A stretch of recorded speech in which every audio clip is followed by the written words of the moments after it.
I would look at holistic pest management as your word versus eco-friendly, because that's where you're looking at it from a holistic perspective. You're looking at the construction, you're treating the person, you're dealing with the pest problem from a biological perspective, not a chemical perspective. And branding yourself as a holistic company, and why we are holistic, because when she explains IPM, and I've had her on the show, and I think you should, I don't know if you heard that interview with her. No, I haven't. On IPM, Okay. she's probably one of the premier IPM people in the country from an educator perspective, other than Deanie Miller. But she's over up north.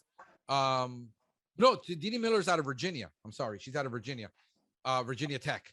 But from a person who's a liaison between the universities, the public, and the pest control people. Her name is oh my God, she's got an Italian last name, and I just lost it. I'll find it for you. I'll post it.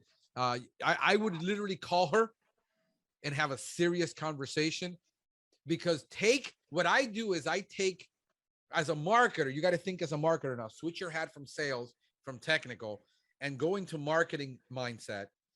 How do I take what an educator says, what the state says from compliance, and turn that into a marketing message?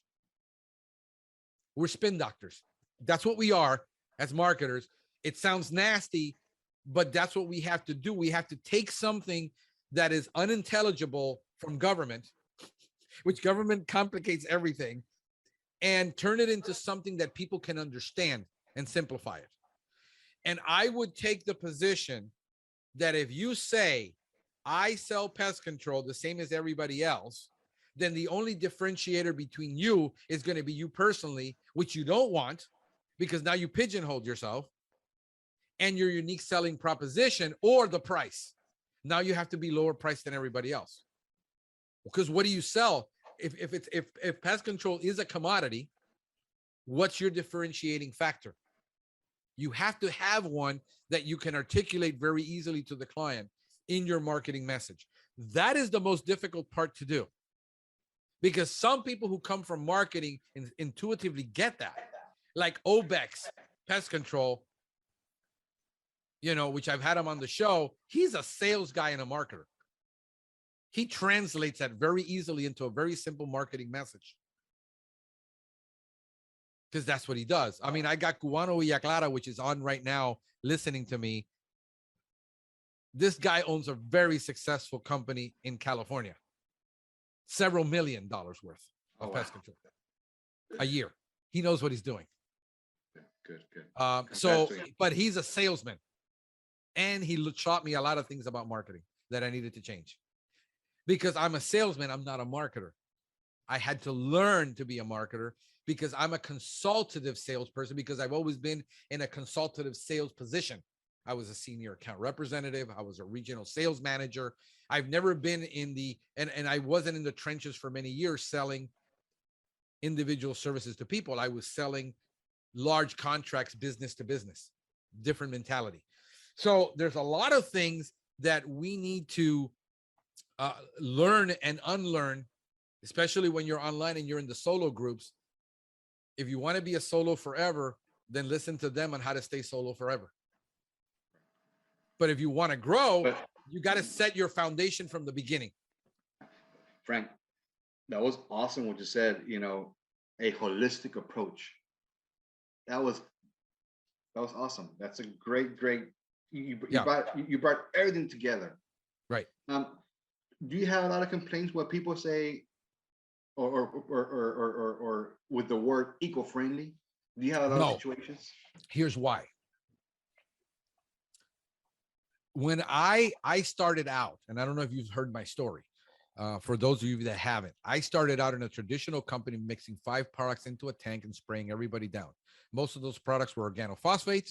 They were actually, some of them were illegal because they were AG products being sprayed all over the place. So I was mixing a fungicide and 2 insecticides and 2 organophosphates, a 20/20 fertilizer, and a surfactant, and we were mixing that in the tank, and we were spraying everybody with that. And the guy told me, I don't know, I'm getting out of the pest control business. I can never make money. He was charging $35 a yard. I went in and I said, bro, I didn't know anything about it, but I know how to be a salesman. The guy was a salesman too, by the way. He was good at it. He just couldn't figure out how to do pest control differently. I said, I don't even want to be around these products. So I immediately changed it. I doubled the price on the client. And I said, we're not going to come monthly. We're going to come bi-monthly because we're upgrading all of our chemicals to all modern chemicals. And I did. We went from buying $35 a gallon product to stuff that was costing $100 to $600 a gallon. But I could use them in less amounts, use less amount of poundage. They were more effective. And then I learned IPM my second year when I listened to Dr. Frischman. And I said, okay, now we're going to change this, and eco-friendly is the way. How do I do it? And I started practicing it for 7 years before my customers even, by the time I got to the end and I rebranded my company, we were 100% almost organic in the landscape, in shrubs, 100% natural. The customer never knew what we did because the customer pays for a result. The customer didn't pay for chemical. And I learned how to differentiate myself, but I had 7 years to practice it quietly when nobody knew what I was doing. When I decided to rebrand is when I saw that the organic market went from a 4% back when I wanted to do it. I studied markets and I studied that it was 4% people buying. Well, no, the news was saying 50% of people want organic. Well, the reality is only 4% were buying. When I saw the diffusion of innovation and I saw that the market was at about a 13% acceptance of organic products. This is laundry detergent, food, all kinds of chemicals, and people didn't want the chemicals in their home. I said, now it's the time for me to rebrand. And that's when I rebranded to Nature Pest. What I quickly understood is that I was selling to 13% of the market that was buying pest control. I knew my numbers and I knew what I was up against. I wasn't delusional. I knew that in Miami, 20% of people didn't buy pest control, only 10% bought pest control. So I was selling to the 13% of that 10, which comes out to a 1%. I'm a 1% business. But when you have 2.8 million people to market to, how many customers do you need to be successful? Not very many. When you break it down to the ridiculous, that if I had 300 clients, I was golden at my prices because I sold it for twice as much as everybody else. You see, so the pushback is going to depend on you having a clear strategy of who your client is and you not being afraid to say no to everybody else. In other words, when you're getting married, it isn't about the 99 that you're giving up that you could potentially date. You're saying, I want to be married to this one. And I know who I'm being married to and who I want to be with. And I know what I'm looking for in a woman, and everything else doesn't matter. But you have to have a strong conviction. I had a strong conviction about eco-friendly and natural and organic because it outperformed everybody else. Because I did it based on biology, not based on spraying juju juice. I knew what it would work on because I had 7 years to test. And I knew where I failed every single time and I couldn't do it.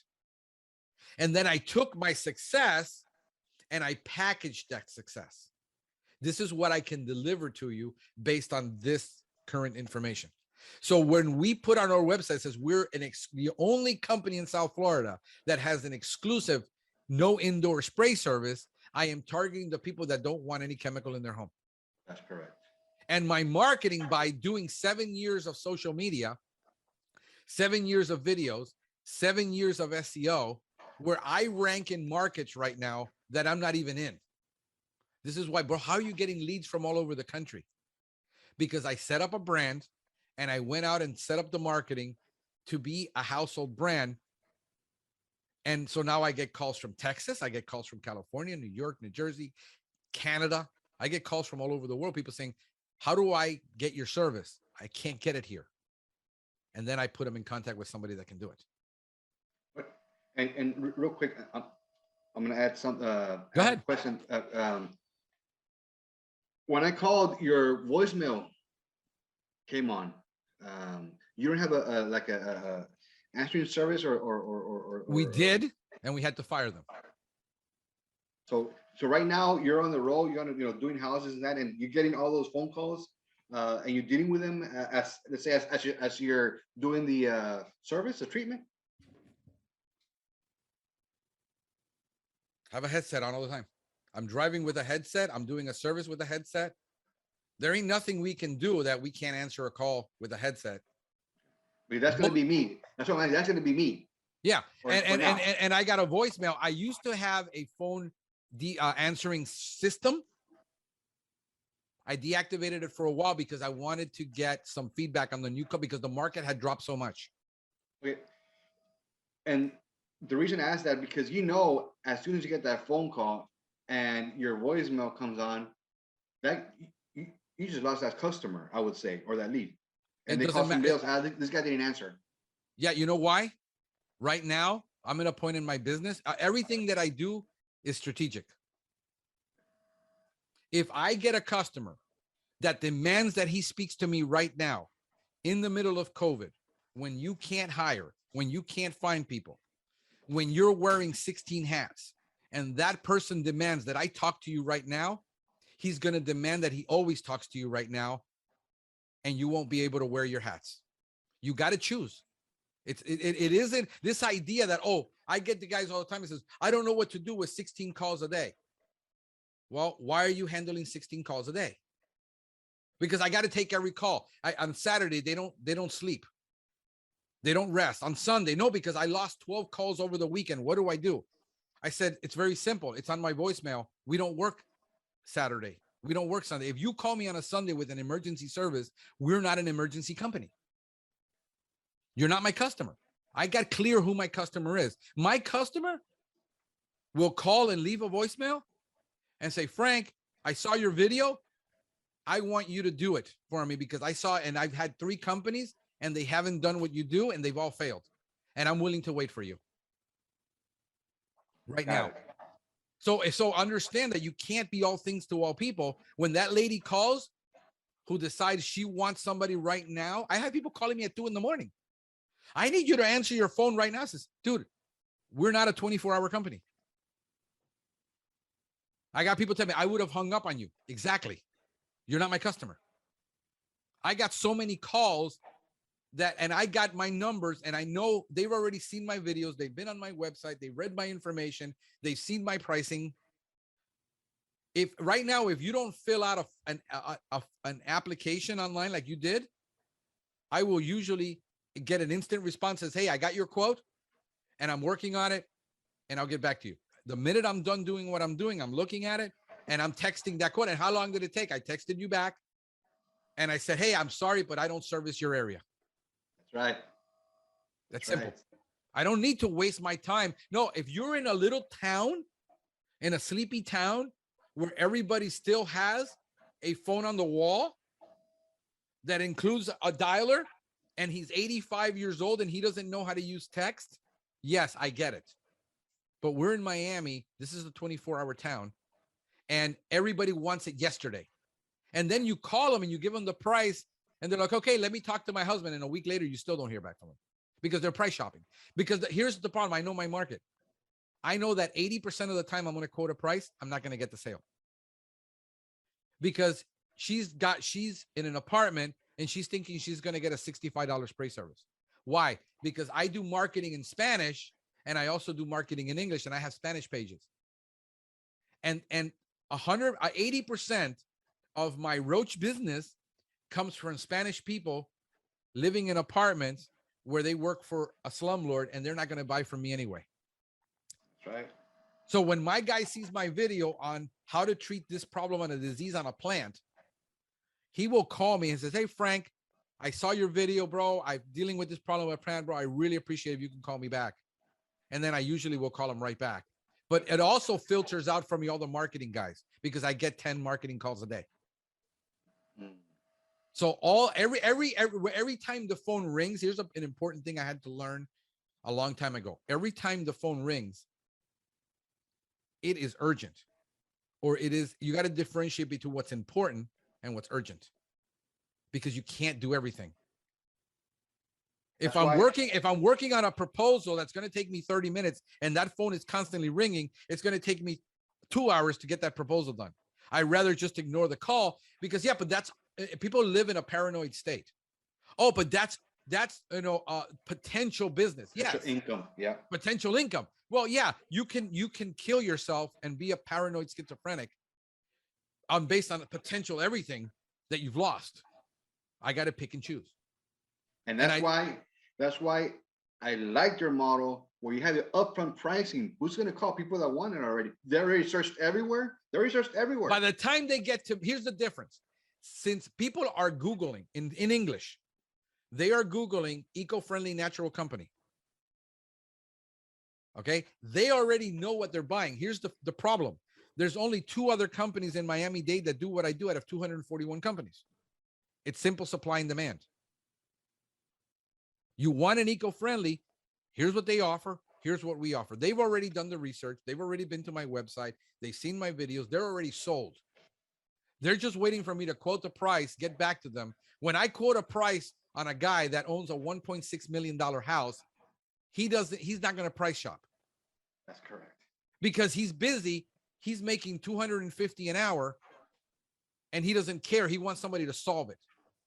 He doesn't want to price shop. His wife doesn't want the chemical in the home, because this is based on hundreds and hundreds and hundreds and hundreds of conversations over the years with people where they keep repeating. If you listen to your client, you will hear the same 10 questions being asked every single time.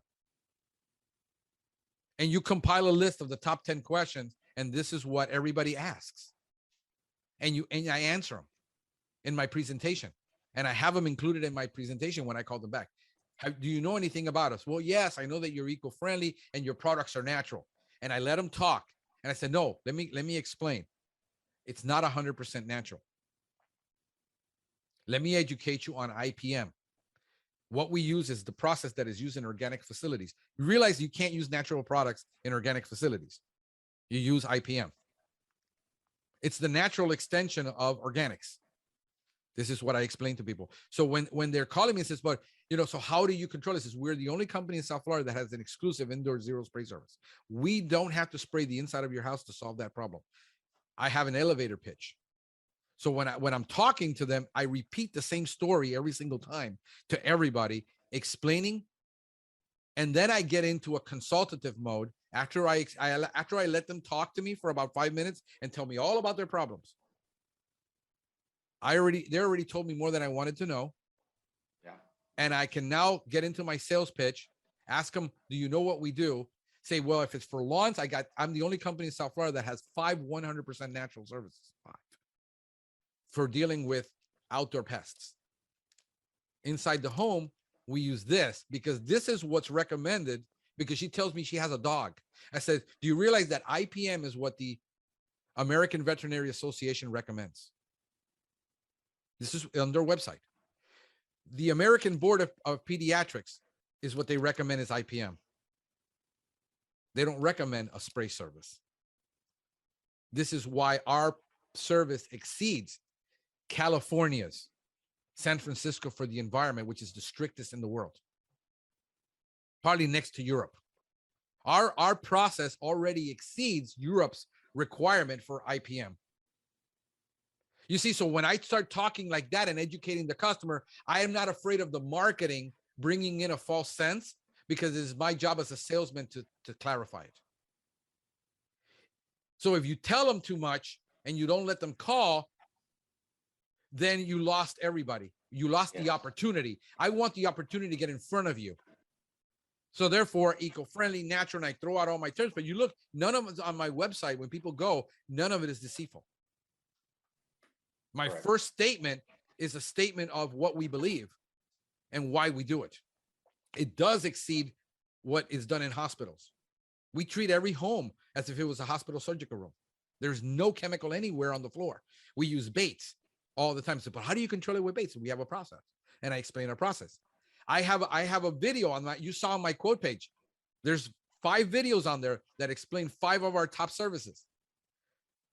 So by the time they fill out that form, they're sold. It's just a Yeah. matter of the technicality of the price. And usually it's not an issue.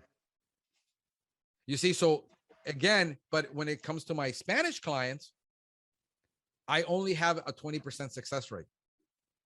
When I have an Anglo client, I will have a 50 to 80% success rate. I know my closing ratios. Right. And so that's how I balance everything, because when I was full-time behind a desk a year and a half ago, and I had 2 technicians in the field and all I did was sales and marketing, I had an answering service.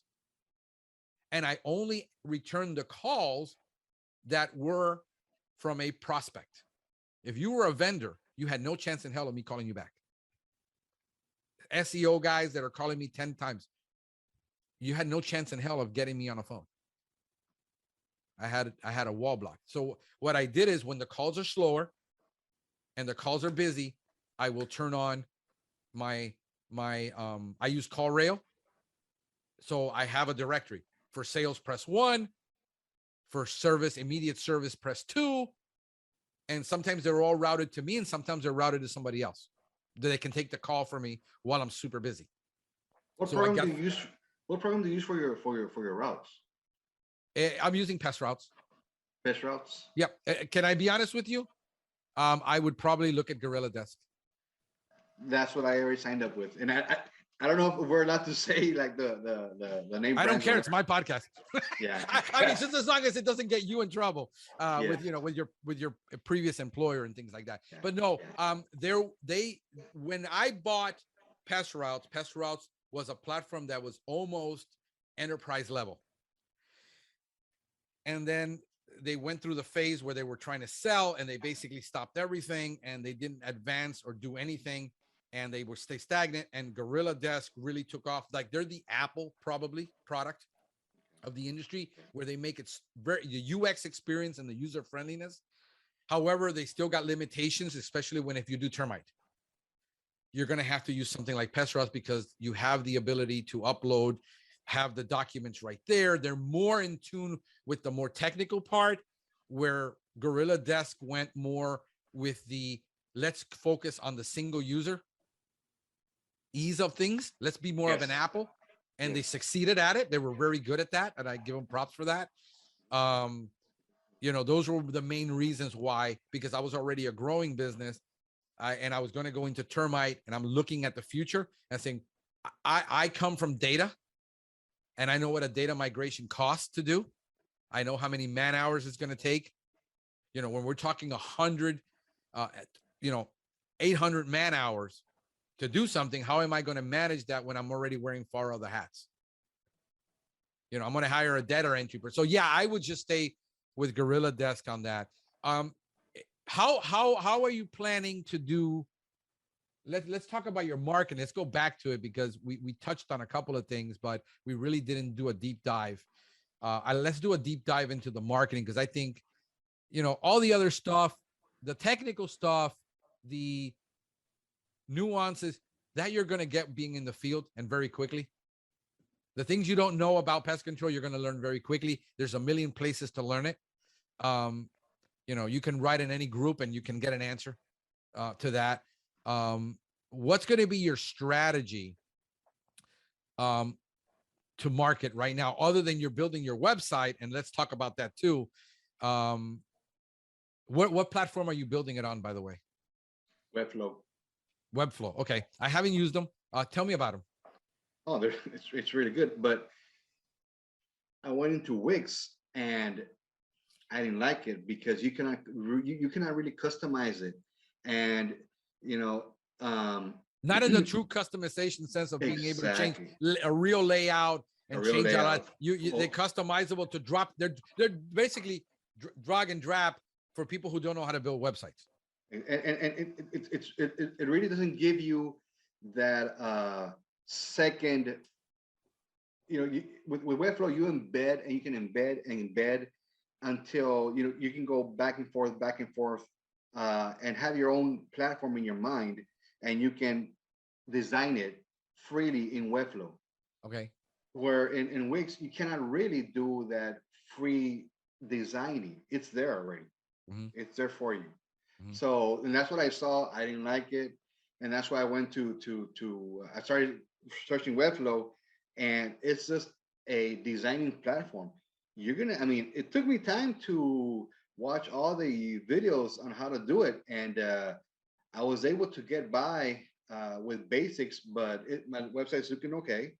Um, so that is going to have different pages and all that, but it's almost ready. It's almost ready. Now, let me ask you this. Are you going to use your website as a SEO tool to drive the business? Or are you going to use the website basically as a glorified brochure that you drive business to from social media, from advertising? That's that's my idea right now. I want the website just to be there, informative. Okay. Uh, Let the customer know. Um, um, Put my pricing, or then go in there. I want that call now. I'll talk to them and I let them know what we can do. Got it. Um, but mainly, it's going to be an information website of what Okay. I do, just like you have it there. Okay. Now, that is not it. My site is not an information website. My Well, site is a lead generation machine because I have so much SEO on it. that's Um, correct. so when before the SEO company that I hired, which I'll keep talking about this until it really hurts them, they tanked my SEO. I was doing 16,000 clicks a month on that Oh website. wow. Yeah, now we're about 9,000, and because Google, we had the fiasco with Google My Business moving the address. We were getting, I think, 15,000 views a month on Google My Business. We're probably down to 4,500. So it went down over 50% over the last couple of months. That's why you see me doing different things, because I got to deal with the decline. So I take more calls to have more chances of closing. When the calls are coming in and we can't manage them, I'll put them through a funnel. And, whatever comes through the funnel is great, but, that's fine. So it's about strategy. What in your case, since you're going to, and understand that, and you really need to get on Google My Business. Okay. You don't not neglect Google My Business right now, like from the get-go. You're going to have to do directories marketing and directory listings and get all your directories in there. You can use a software like Yext to do it, which is going to cost you like $700 a year, one time, every year, to manage all of your listings. But whenever a listing goes bad, you know about it immediately. You can monitor it. If not, I'm going to recommend, and I will recommend the guy I'm using now, because he's darn good at it, to manage your Google My Business with the directories listing and maybe a backlink strategy. But in all reality, you're going to have to come up with like $3,000 to get him started, and then about $700-800 a month to manage that. That's the reality, because it is a lot of work. But if you need to get your Google My Business to be number one in the market for 13 miles, so that you get the local business, which is where route density is going to come in. Let me tell you, route density is more important than pricing. Because if you can get all those customers nearby together, your cost of travel is going to be a bigger expense for you than the price you're charging the client. That's correct. So your route density, if you focus on route density from the get-go and make that your priority, to say, I want everything within 15 to 20 miles of me. I want to be number one within 15 to 20 miles. I want to be number one on Google, but I also want to be number one in the 3-pack in the maps. If you can manage that, you're going to see your phone ring off the hook more than you can handle. The GMB is easier to do than the local. The local, what I'm going to recommend for you to rank is you're going to have to start creating city pages on your website. One City for case, yeah, I mean Austin. Well, you're in Austin, right? San Antonio. San Antonio. Okay. So if you look at San Antonio as a metro market, It's an entire metro market. That is. Mhm. But you have all the cities that are in between. Yes. So if you got 30 cities around you that you want to target, you got to create one page, one city page that you do business in that city. Probably no less than 1,500 words a page. You're going to have to write a lot about that city. Have a backlink strategy for it going out to the main city halls and the local universities. You're going to have to create what is known as a local, what is known as LSI, latent semantic indexing, and you're going to have to learn on-page SEO. That's going to be your challenge, to learn on-page SEO. I got a couple of podcasts on that it hasn't changed very much, because Google now bots are very, very intuitive. They know what you're writing about. SEO is actually easier, but you have to get good at the copywriting, because you got to convince two people. You got to convince the guy reading it, and you got to convince Google. So you got about 30 pages to write alone on the cities. And that's going to be how you're going to get the traffic. And you have to understand how to do good backbone structure for your website, where you have good silos, that everything is in a silo. If this is, for I'm sorry, San Antonio. Mhm. I keep getting your cities confused, bro. It's San Antonio? San Antonio. Mhm. Okay, so for San Antonio, and then all the cities underneath. Go to my website and look at locations we serve. Oh, I saw that. You have a lot. You have a big list. That's how I get all the business from all those areas. Yeah, big list. And then I will go into, you got to learn into Google Webmaster. You need to set up a Google Webmaster account. And you're going to have to set up a Google Analytics account. Use all the Google tools. They're free. But you're going to have to go to Webmaster and learn how to index that page properly. You're going to have to learn that your site needs to have a proper site index. If you don't have a proper site index, if you don't get these things right, you're never going to rank. You're going to have a glorified business card. So if you're not prepared to spend the next 20 hours a week learning SEO for on-page website SEO, the basics, and then start doing it over the next 90 days, then you're probably going to have to hire an SEO company. The problem is, here's how I would find an SEO company. Don't go in the groups and ask what they're using. Get out of that. Go to a local air conditioning business. Go and see who's ranking in your market, and call them that are non-competing. Don't go to your pest control competitor and ask them, because that's a conflict of interest. But go to the AC guy, the plumbing guy, all the home service businesses, the garage door guy that is ranking, and say, hey, bro, I'm a local pest control company. I'm looking for an SEO company. Who are you using? And do you like them? Because if they're ranking, the guy's doing something right. Stop asking in the groups, because the groups can't help you. And a lot of the time, what I find in the groups, which is how I got burned, is that they're getting kickbacks from these SEO guys to market in there, and they're really not who they say they are. And I got burned. That's how most of the guys that I've talked to that got burned, because I'm getting the calls and say, yeah, did you use this? Yeah, I used them too. I got burned. So, if somebody's already giving, how do you know the guy can produce results?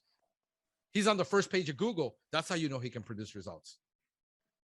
But if you think you're going to get it done for $100 a month, we're talking $3,000 to $5,000 investment up front, and, $600 to $1,500 a month to do that.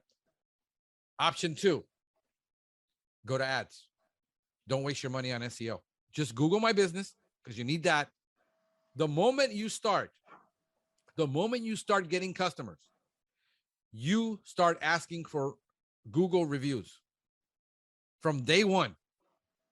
Your goal is to rack up as many Google reviews as you can from your clients. That's what's going to get you to rank. And get as many as you can. And then if you have to, get software that automates that, so every time you do a service, it keeps sending them an email. Like we have it on our order form and our report and our invoice. hey, this is Jesse. I just did a great service for you. You know, if I did a great service for you, hey, do me a favor, give me a review. Here's the link. It's automated. It comes up on the report that the customer gets on every service that we do. So every single service they're getting asked, on every initial, on every reminder, every time they turn around, we're asking for a review. That's what's going to help you rank on that 3-pack. If you don't get the reviews, I don't care how good that guy's SEO is. It's not going to happen. Those are social signals. I would look at ads. I would be looking at being on Nextdoor. Definitely being on Nextdoor. That's a platform that's really powerful right now if you learn how to use it. Posting also to your Google My Business account daily, a blog post about pest control. Look at my Google My Business. We post daily. Check that out so you can see it. You need to then look at doing maybe targeted Facebook ads. Yes. That's one idea that I had, targeted Facebook ads. And to the areas that you want, don't go everywhere.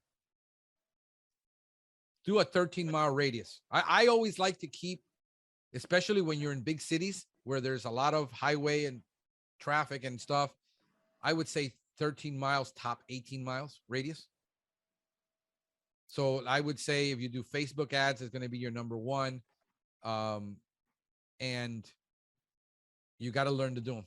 If you don't get somebody that knows how to do the copywriting for it, if you're not good at copywriting, if you're not good at writing convincing sales material, because that's the key. It's not the ad, it's writing a good copy. I struggle with it, and I hire some people to do it, and then I'll run the ads myself. I'll manage the ads. I'll do the ad management. I can keep a track on the dollars. Look at Nextdoor advertising, because Nextdoor advertising is really good. Remember, here is what I tell people. What works for one guy in one market will not work in another market. So you do all of it. You perfect it. You do A/B split testing. That's where your money's going to be spent. Your first 60 to 90 days is testing, because you don't know what's going to work. You just got to have a budget for testing, knowing you're going to lose. And you go in with that perspective saying, I'm going to lose, not by the marketing guy. Oh, we're going to do great. You know, within 30 days, you're going to see this baloney. They're going to have to test because they don't know. So you go in with that mentality, you're safe. So yeah, definitely Nextdoor, Facebook, and depending on your competition, you could do some Google AdWords. And what you can target is low price AdWords that nobody's targeting. Words that only cost you $5 a click that other people aren't targeting. You won't get a lot of traffic, but you will get the calls. It's your job to sell them. Remember, the marketing doesn't convert people. It's the salesman's job to convert. You're trying different things. But if you do a strategy where you can get a group of keywords that produce 20 clicks a month and you convert 50%, that's 10 sales a month on low price keywords that nobody's targeting. Remember, all the guys in the big markets are going for the big keywords because they can afford to buy them at $25 a click. They're ignoring underpriced markets that nobody is, but people are still searching for those keywords. I was going to ask you something earlier, but I kind of waited and to see what you think about. In my website, I put will be competitor's price. Is that something you would be okay with? I wouldn't. It's irrelevant.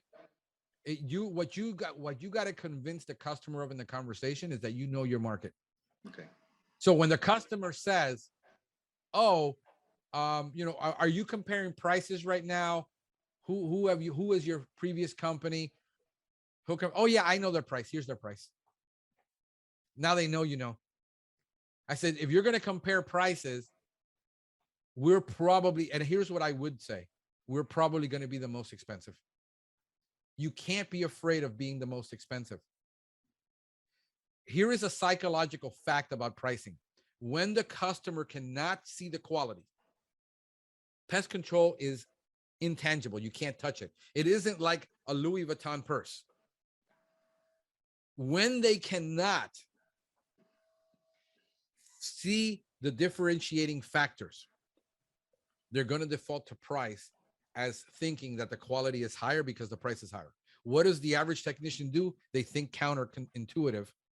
This is counterintuitive. They think, oh, I have to be lower in order to get more sales because I can't be a high quality company. Understand that the psychological effect is, you got to let that play out in the customer's mind. And then what you do is you come in with a USP. Here's why we're different. Figure out what everybody else is saying and say something different. The fact that you got pink, you're already different. The fact that you understand women, the fact that you've been an educator, the fact, come across as the consultative sales guy instead of the sleazy sales guy. Yeah, because many of the websites that you see, they'll say honest. We're honest. Everybody's honest. Everybody's honest. Everybody's honest. You better be honest if you come to my house. Yeah. No, look, there's nobody saying, oh, we're deceptive. We're just going to have deceptive practices. You know, that's right. but you need a USP that, in other words, figure out in a paragraph, in a sentence, what is your unique selling proposition that you bring to the client? The fact that your colors, the fact that you're conscientious about their home, sell what's important to your target client. Now, you haven't done any marketing research to see how many calls are coming in are women and how common are men. Most of the time, if it's a general, listen to this. If it's a general household pest problem, it's going to be a woman. If it's a lawn problem, it's usually going to be a man. Yeah. And if it's a termite problem, chances are it's going to be a man that you're dealing with, because this is a big expenditure. And unfortunately, that's just the way it is. People think, oh, I'll let my husband handle that because he's still the main breadwinner. Although that changed a couple of years ago, where women were more women employed than men. And I still get more calls from women than men. I'm going to look through my numbers for the last 60 days, see how many calls were from men, how many came in from women. And I can, but again, you don't, and this is a big debate on the marketing. Should I have bugs or shouldn't I have bugs on my images? If you're dealing with women, don't. Exactly. I knew that because I have an aunt that if you just say the word roach, she freaks out. Yep. And the thing is, here's the backdrop.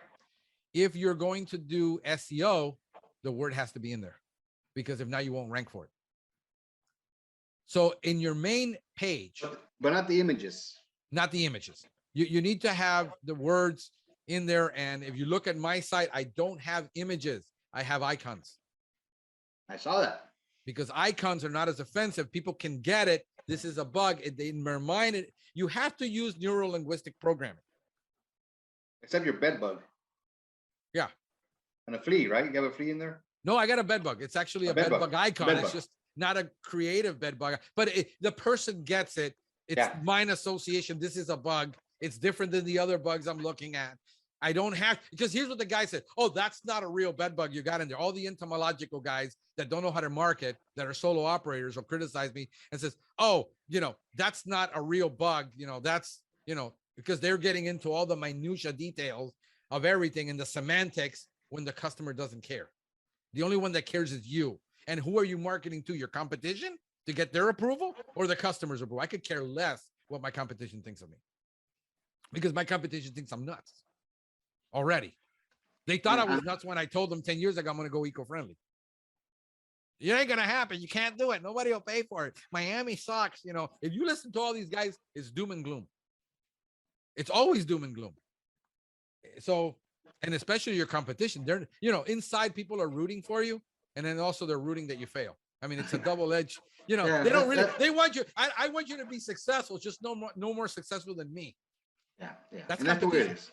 That's the way it is, and I understand it. You got to understand it's competition. I understand it. I understand Hey, it. hey, you know, it ain't personal. It's just business.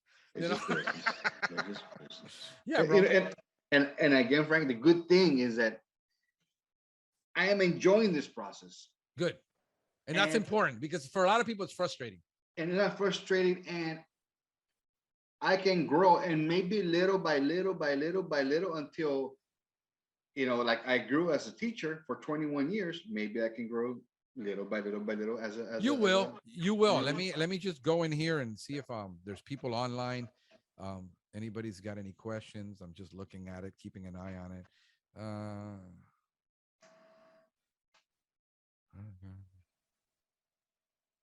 Did you have viewers, Facebook? Yeah, we had like 9, and then we had 13 comments. Yeah, so we don't. Hey, look, I found out that I would follow people that have 200,000 followers on Facebook or whatever, and then when you look at their live sessions, there's maybe less than 1% of people on there. I was looking at the other day at the White House. They only have 1.5 million subscribers. The White House does, and they only had 243 people online when they were doing a live. I mean, we're 3 billion people in the country. I don't know what the number is. So live following is very for hardcore people usually that follow me. So very few people are actually going to, in the middle of the day, interrupt their day to listen to a live when they know I'll record it and then I'll put it on later and then I'll have 250 views on it. But the engagement is nice for those that want it. I learned you give it to people the way they want it, not the way you prefer it. As mostly for my marketing, the business model for how we service, we're exclusively we're, by all intents and purposes, we are an exclusive exterior pest control company. Because if we manage all your pests outside, you rarely will have a problem inside. And that's just basic biology. This idea and is it hard? The question I get, is it hard to convince people of that? Not when you have done your branding and your marketing correctly. Nobody goes to McDonald's saying, "Oh, I wish I had a Chick-fil-A sandwich." They don't. They're buying what they buy at McDonald's because that's what they're used to. When they want a Chick-fil-A sandwich, they go to Chick-fil-A. If you do your brand, I don't think we have anybody in San Antonio like your business. Do you know of don't, anybody? because most people don't. Most people in the industry don't believe in it. They think there's customers that don't want it. See, in other words, if I don't like it, here's the mentality that's wrong. If I don't like it, therefore nobody else likes it. Well, the world isn't you. In the car business, if you've been in the car business, you know that there's a saying, there's a seat for every ass. I mean, you go and you have the most hideous car on the lot and somebody will come and buy it. So this idea, but if you know who your customer is, do the market analysis. Look at how many natural food stores there. I mean, do you have a Trader Joe's? Do you have these guys who sell organic fruits and organic vegetables? How many yoga studios are there? Partner with these people. Go, hey, man, we're a holistic pest control company. You sell organic. We sell. I guarantee you that Whole Foods, most of the Whole Foods that I know, don't have an IPM service in their store. And they sell organic produce. And they don't have an IPM service in their store. So again, it's understand that you are like a bug in the sense that you're opportunistic. You got to find the opportunity. You know what? A great book that'll open up your eyes if you haven't read it, Blue Ocean Strategy. Here's the top 5 books that I'll recommend. The E-Myth. Have you read the E-Myth? No. I would recommend before you do anything, read the E-Myth. E-Myth. Yeah. Because you're not that far along in your marketing where you can't pivot this and change it in a heartbeat. Okay. You're not that far along. So it's much easier to correct yourself now when the ship hasn't left the port than when you're in the middle of the ocean. That's a hard one to turn around. E-Myth is number 1. The E-Myth Revisited is the one you really want. You're going to want to read Profit First. I think that's Mike Michalowicz. Okay. And then I want you to read Clockwork by Mike Michalowicz also, because E-Myth tells you everything you're going to experience before you experience it. Clockwork tells you how to fix it. E-Myth doesn't tell you how to fix it. I know a lot of people are going to say, no, use this other program. Unless you're $1 million, that program doesn't work for you. That's right. You know, so I would read that. Profit first is important. It's not a bad word. And then you got Profit First, Clockwork, Michalowicz, and then get Blue Ocean, because Blue Ocean helps you dream about how do you differentiate yourself in a marketplace. And that's what's going to help you get your USP. I think that right there, if anybody's listening to me right now, they're wanting to start a business, get this under your belt first, because when you're in it, you're going to say, I wish I would have known that. If I would have known that, I would have never done this. This allows you to evaluate a lot of that, because this is about strategy that we're talking about. Getting down to tactics is very granular. A lot of details that we can't discuss on a podcast that will require consultation and will require ongoing. When you run into the problem, how do we do this? When you run into, how do we do this? I'm deciding this. Do I go this route or this route? That's granular. You know, so what we got to do is we got to be able to look at the big picture and say, what's going to differentiate you? Because if the only thing is price, you're doomed. You're doomed. You'll never recover from price, by the way. The moment you give the customer a low price, you will never be able to increase it. Yeah. You're done. You lose them. I would rather you start high and tell the customer, okay, Mr. Customer, you don't want to pay this price. I have option B for you and option C, like the dealer does. That's right. And I'll give you 3 price options, but understand you're giving something up in the process. You can't have everything. In other words, you can't say to your boss, I want dental, I want vision, I want medical, and I want everything covered. I want 0 out of pocket, no deductible, and I don't want to pay a copayment. That's going to cost a fortune when you want that kind of service. This is kind of what we offer, but we sell a super premium service, and then we can bring it down. When a customer comes and says, I want mosquito, I want the house, I want the lawn, you're at $500 a month. Okay, Mike, Frank, I was just about to ask you a question with those 3 things. You know, somebody calls you right now in Miami, nice sunny day. They say, hey, it's about a 2,800 to 3,000 square foot house, nice house, pool. You know, they got their dogs, they got a nice lawn, you got your palm trees and all that nursery. And hey, you know, I saw a little bit of spiders here and there. Go and take care of the situation, please. Right. What do you do and how do you upgrade? Okay, so what I do is I have a conversation with the client. I mean, that when a customer wants one service, that's easy. I can quote that. It's you want a mosquito service, it's $99 a month. Here's our process. It shows my Into Care station that we use bait, that we use Insecto, that we use this, that we use that. And I have a video. So I have a video for everything, because most times people are going to ask me, Frank, what do you do? And they have no idea. I can't explain what holistic pest management is. Let me show you. Here's a video. Watch that. And then if you feel comfortable about getting a quote, give me your property info, fill out that form. On that form is everything I need to make a decision. It tells you bundle everything. How do you upgrade your sale? How do you bundle? Okay, so what I do is most customers aren't going to upgrade because we do not discount for bundling. Why? Because I don't have to. Okay. I got you. I mean, I don't have to. I sell Bentleys and Rolexes to people that can afford Bentleys and Rolexes. If you want a $49 lawn service, there is 15 companies in Miami that'll do it, but you're going to get a 20-year-old kid that's going to go there, spray it with a mix tank. He has no idea one plant from another. If you're having I got estates that are $10 million. They're $400 a month. for a 6,000 square foot garden.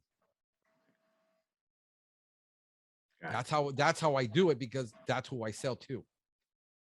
So I don't have to, I'm not shameful of my price. I'm not apologetic, but when I go and you've got $150,000 worth of landscaping, you're not going to complain about a $400 a month bill when you have palm trees that nobody else has. So how do we upgrade? It's very simple. I look at the property. I say, tell me what you got.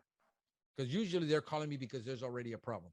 I've got these Ixoras. I've got this palm tree that is sick. I said, send me a picture. All right, so here's what you got. Here's what I have. I usually will say, what do you want? All we sell right now, if the customer can't sign up with me with a premium package, he's not my customer. Move on. I don't care to lose the sale. It doesn't bother me. So right now, my minimum is a 6,000 square foot lawn at $20 per 1,000 square feet per month.